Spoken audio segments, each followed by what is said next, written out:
Mga ka-sports, isang NBA unicorn ang dumating sa PBA. Pero tanong ng lahat, halimaw ba ito o sakit ng ulo? Ngayon, pag-usapan natin ang pinaka-controversial na import ng TNT. Walang iba, si Bol Bol. Kung trip mo po ang ganitong content, pay one follow at pa-subscribe na din. Tara po, simulan na natin.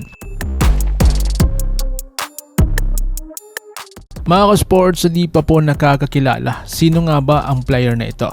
Sa NBA, kilala si Bol Bol bilang isang 7'3" unicorn. Kayang mag-dribble, pumasa at tumira na parang guard. Isang player na kapag sinipag, kayang makipagsabayan sa kahit sino. Pero ang problema, hindi consistency ang naging pangalan niya kundi potential. So ngayon mga sports, ngayon ang tanong ng lahat, bakit sa PBA siya napunta? Ito ang fresh start ni Bol Bol sa ilalim ni Coach Chat Reyes. May sistema, may disiplina at may malinaw na role. Ang tanong, susunod ba si Bol Bol sa sistema o sistema ang susuko sa kanya? Mga ka-sports, ayon pa sa mga sabi-sabi, attitude and contract issues daw. Hindi lihim na ilang beses na siyang nag-back out sa kontrata. May Olympic stint na hindi natuloy, may teams na nabitin, at ayon pa kay Gilbert Arenas, pretty girl with a bad attitude. Sa madaling salita, sayang ang ganda kung di marunong makisama. So ngayon mga sports, kaya ba niya ang PBA physicality? Sa NBA, ang kanyang playing time ay nasa 15 to 20 minutes lang. Pero how about sa PBA kung gagamitin siya bilang main man? Posible 35 to 40 minutes ang kanyang laro, walang pahinga. Ang tanong, kaya ba niya? Mga sports, dito masusubukan ang kanyang endurance, toughness at mental strength. Kung hindi siya ready, madudurog talaga siya ng PBA bigs. So ngayon mga sports, ano ang pwede niyang maibigay sa TNT? Unang-una mga sports, rim protection, spacing at matchup nightmare. Kapag nag-click, championship level import talaga. Pero kapag hindi, isa na namang sayang sa NBA name. So ngayon mga sports, hindi talento ang problema kay Bol Bol ha, kundi ang kanyang sarili. Dahil nga sa PBA, walang star treatment, trabaho lang. Ikaw mga sports, tingin mo,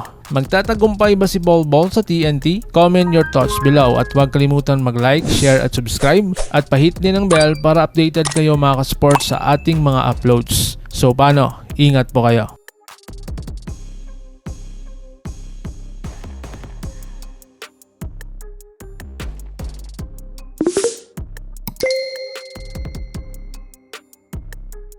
Mga ka-sports, kung hilig ninyong bumili ng mga Gilas jersey, Gilas accessories at mga gamit na pang basketball habang nanunood po kayo sa aking mga videos, kindly check this basket on this lower part ng ating video at magpa-pop up yung ating mga items sa gilid. Mga legit po yung mga items dyan and see to it po na makabili po kayo ahead of time kasi meron po yung mga discounts and mga promos depende po sa seller. And also, kunting suporta din as a content creator po. Salamat!